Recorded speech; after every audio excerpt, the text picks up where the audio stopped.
Hello and welcome to our program Where God Weeps, a program where we speak about the situation of the suffering church around the world. Today there are approximately 200 million migrants worldwide. The industrialized world has taken a schizophrenic position. On one side, interested in the economic benefits that the migrants can bring, and yet on the other side, fearful of the cultural impact. To tell us more about the situation of migrants worldwide, it is my very great privilege to welcome Professor Stefano Zamani, a professor of economics at the University of Bologna and an advisor to the Pontifical Council for Justice and Peace in the Vatican. Professor, thank you for being with us here today in our program. Thank you to you.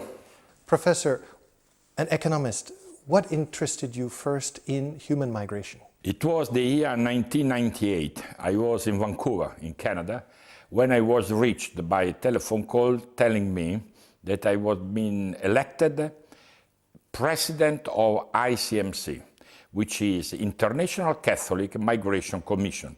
ICMC is the only NGO of the Holy See dealing with the problems of migration and migrants and refugees. And I never heard about it. But since I've been accustomed to obey, so I accepted to become president. And I served as president for 2 terms until the year 2007. Immediately afterwards, I got to learn about the phenomenon of migration. Of course, I knew in generic terms, but as president of this important NGO, which is one of the largest at the world level, and that was an NGO created originally by Pope Paul VI. In 1951, I think it started. In 1951, when he was Under Secretary of State, then he became Pope, etc. So in that capacity, I had the opportunity to travel all over the world, many different continents, to understand from a practical, not from a theoretical point of view, the issues of migration. Is it on the rise, human migration? I mean, they estimate 2005 of 200 million, yes. But is that a figure still accurate, or is it increasing? Yes, in fact, that is an important issue. As we know, Abraham was the first migrant. What in Latin we say homo viator in Latin. And to mean what? That migration always existed. But since the inception of globalization, the migration problem became a new problem because it, so to speak, is endogenous to the economic process, which means the following. In the past, for centuries, migration represented the outflow of people for both economic and sometimes religious. In other words, only was the exception to that. Today, migration is becoming the rule because globalization exactly has created what is called a global labor market. In the past, we used to have a national labor market from the beginning of the Industrial Revolution until a few decades ago. Today, we are having, which means that migration is becoming more endemic. Now, previously, migration was south to north. Can we still say this is the rule? No. No. In fact, there is a south-to-south phenomenon which is really problematic. If we look at, for instance, Africa, in Africa, migration is more inside the African continent, which means south to south, than south to north. Of course, there is also south to north, but that is... And but why do you say it's problematic? Why problematic? Is it because people leave one country in Africa to poor country to go into another country which is poor. And these flows generates even more poverty than before. So whereas south to north migratory flows can be understood as a way to balance the south to south and is deteriorating the situation. The same belongs to the north. In the north, we have north to north, in particular in Europe. After the demise of the collapse of the Berlin Wall in 1989, As we know, the Soviet bloc collapsed. As what we observe nowadays in the Western European countries, there is a continuous inflow of people from Ukraine, Poland, the Czech Republic, Romania, etc. That is a north to north. But in this context, it's a positive situation, because in many of the Western European countries, the population is aging, the labor force, there's a need for a labor force. Would this not be a positive movement? Well, it depends on the point of view. If you take a mechanistic, materialistic vision, of course, yes. But I don't believe that people are happy to leave their own country in order to get better job and better salary. In other words, if you would allow people, these people I'm talking about from Central and Eastern European countries, are you happy to? They would say no. Of course, they migrate, but not because they are happy. So that is why today the issue of migration is a different one from the past. And in fact, the result is that after a while, those people tend to go back to their home country.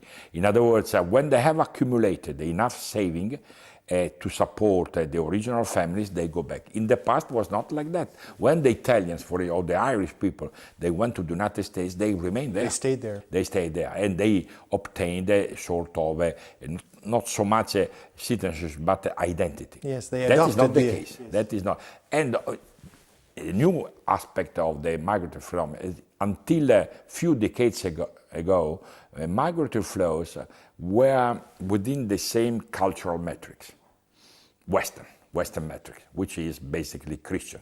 Today is not the case, because migrants bring with themselves their own original identity, which is cultural, religious, ethnic. Take the case of the Muslim or the Hindi. When they come to our countries, they pretend, rightly so to speak, that their religious identity is respected. So, creation of etc. Now, this is creating new problems, which is called conflict of identities, which in the past did not exist. In the past, migratory flows created only perhaps conflict of interest, but not of identity.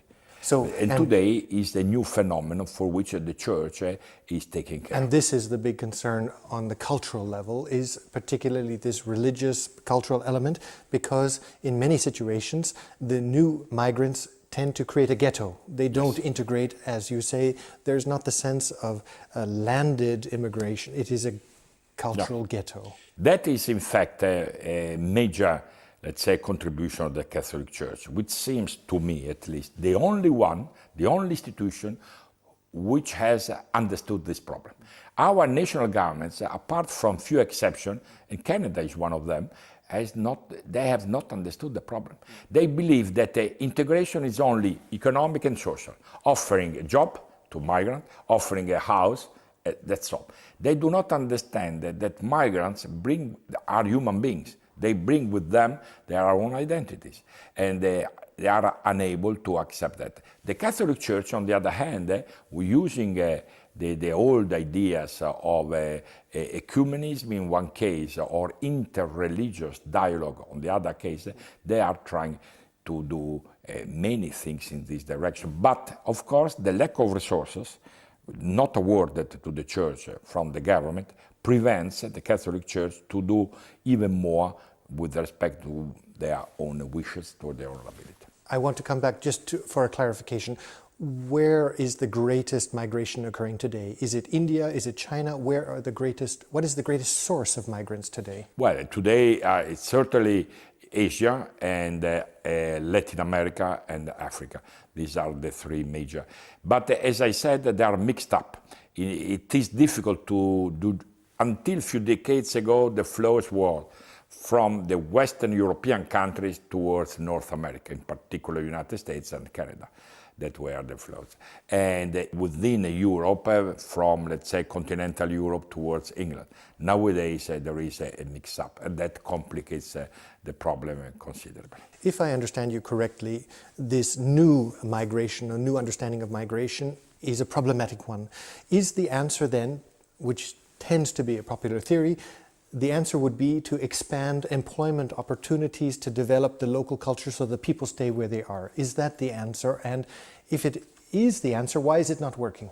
It's not working for two reasons. First of all, because the so-called developed world, the Western world, has an advantage in having migratory flows. Because to explain migratory flows, you have to consider both pull and push factors. It's not. In other words, if the people come to our countries, in particular in Europe, they come because they are requested. They do not come on their own. They are requested. And in fact, that is interesting. In this period, the years of crisis, if you look at the statistics, in the last 3 years, the inflow of migrants in our countries, why? Because the migrants know that there is no jobs, not even for the local people, and so for them, and so they try to go elsewhere. In the same, for example, in Mexico, the Mexicans are going back to Mexico because the growth is at 4%. So there is a great deal of, let's say, hypocrisy. That on one side, our countries demand these people because the labor cost is much inferior to the autochthon one.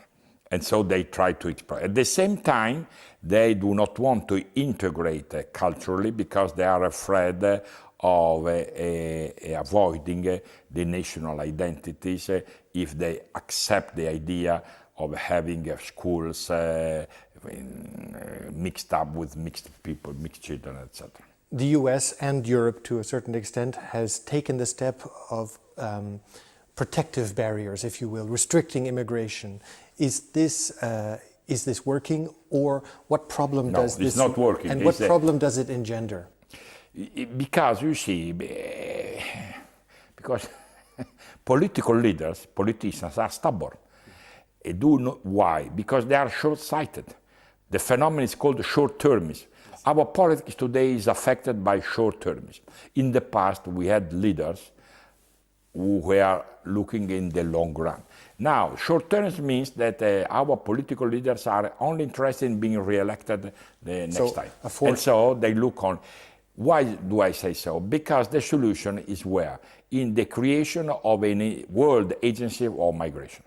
We have created the World Trade Organization.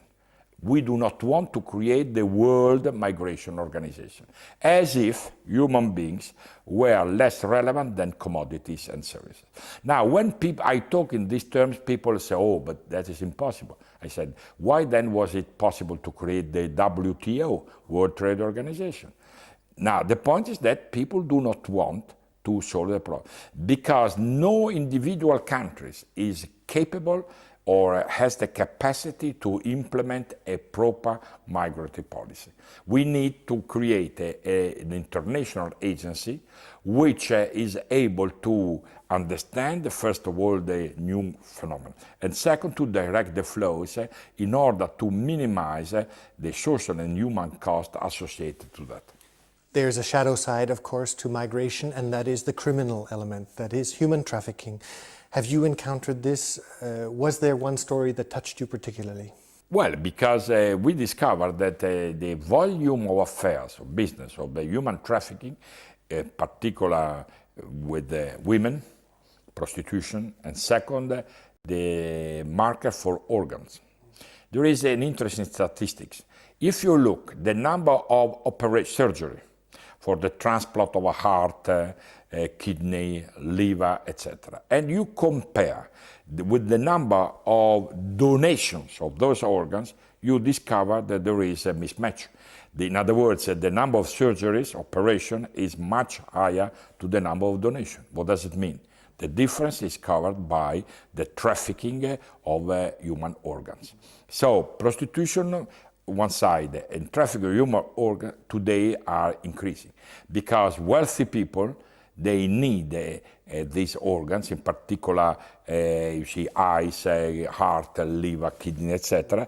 And most of the time, they have no patient to wait for a donation. And so there are clinics in different parts of the world where these operations are done, And there is a criminal organization, mafia type, which operates in this way. And that is a tragedy within the tragedy, because they go and pay to the parents or in the poor villages, and they obtain children. Of course, they use excuses of the type, give us your child because we will put him or her to the school, etc. They kill, they transplant the organs, etc. That is very sad. And what happens is that sometimes the parents know it, and they apply a utilitarian calculus. In other words, they consider that it pays to them to sell the life of one of their children in order to support the other children. And this is going on today? Oh my goodness, very much so. The Church, your involvement, what answer can be provided for this challenge, particularly in the question of human trafficking? I know, for example, that religious communities, the sisters, have provided a network to try and capture some of these people. How can the Church work in this? The Church is doing a lot. Of course, is not listened to. Because if you read the documents, even the last ones, People on Move, that is the title of a sort of a magazine produced by the Pontifical Council of Migrants, these things which I just mentioned are indicated, written very openly. Obviously, the Church is part of the United Nations. It's a member of the United Nations, and he has the right to speak, but not to vote. And it is obvious that under the present circumstances, many political leaders, they listen, but they do not follow. What can be done? It is obvious that if we could, for instance, ICMC, during my presidency, the 8 years, I used to participate in Geneva, because ICMC is located in Geneva, to the United Nations Special Agency for Migrants. And we raised a lot of, many times, and I have reasons to believe that we obtained some results. For instance, that the aid which is offered by the many NGO or other organizations should not be vinculated or blackmailed with types of, for instance, abortion, etc. Because the argument is some of the money collected to help these poor countries in order to avoid stopping or helping them to stop the migratory flows in exchange of certain behavior. And we have been rather successful in that doing. But at the same time, it's a scandal that this topic is not addressed. We don't see this addressed in the news media, in the public discourse. That is a proper word. It's a scandal that in the public debate, in the public fora, nobody takes the courage of addressing this issue. But where is the interest? Why is it not being spoken about? Why is it being quieted? It's quieted because as far as the trafficking is concerned, this criminal organization, they are able to corrupt many governments. Of course, that is obvious. In other words, mafia type of organizations are very influential because they pay ministers, they pay policemen to keep or to shut their eyes. Second, because as I mentioned before, under globalization, many firms, they need, of course, a cheap labor to put to work in their factories or their production, etc. And third, because the governments of the countries generating migratory flows are 90% corrupted. And so they, instead of preventing this, they try to incentivize it. In other words, there is a block of interest such that at the end of the day, everybody has an interest in keeping silent or just talking in a very generic way. But it must European Union should be much more. That is my opinion. They are not doing enough because they have the information, they have the knowledge, they could have instrument. But consider the following. In the European Union, there is no common policy for migratory flows. That is another scandal. It's another scandal. Why the Commission in Brussels, they do not decide to homogenize? What is the consequence? The consequence is what is called migratory shopping. Because you see, the legislation in Italy does not apply in France. The French one does not apply in Germany, etc. So these migratory flows, they follow the rule of going that kind, directing the people in those countries where the laws are facilitating that. But you must be frustrated. I mean, Yeah. I would be tremendously, in your situation, tremendously frustrated, if not despairing at the situation, because you're knocking on the door, and there's... I would not use the word frustrating or desperate, never despairing, because hope is hope. Yes. And when it is grounded on something. And even I wouldn't say, because you see, every time you do something good, even to one child, to one person, that is more than enough not to be frustrated. In other words, we have to be careful when we deal with this problem, not to accept implicit way a sort of materialistic logic, whereby something is good only if it's totally good, or only if the total effect is tremendously positive. So my approach is that even though I can help one person to change his or her life, or to rescue one, for me it's enough. We spoke briefly about the women religious. How important is the role of the sisters in this question of protection of particularly the prostitutes, of women? And what do they do? How does it work practically? Well, the answer is their testimony. Some people do not understand the importance for this type of people in the developing country, in particular the Muslim, but also India, because even in the Hindu religion, women are not considered on a par. You know what is written in the Quran between the difference between men and women. Now, for a woman belonging to this cultural and religious metrics, observing a sister who moves and who is capable of being autonomous, capable of generating in an autonomous way wealth, human relations, etc., it's of utmost importance. Because most of them do not believe that a woman can do something original. And perhaps, in my opinion, that is the greatest contribution of the Christian religion in this regard. And I keep on telling, when they talk about the sacred family, you see, the sacred family, which is the model of the Christian family. But what is the novelty? That in the sacred family, who was the most important person? The son. And who was the second most important? The mother. Saint Joseph was less important. And that is to explain to the non-Christian people that according to the Christian religions, the complementarity between men and women, it's essential, as represented by the sect, it's fundamental. Because they say, oh, but then that means that we are not ontologically inferior. We are on a par. Of course, with a different function, but on a par.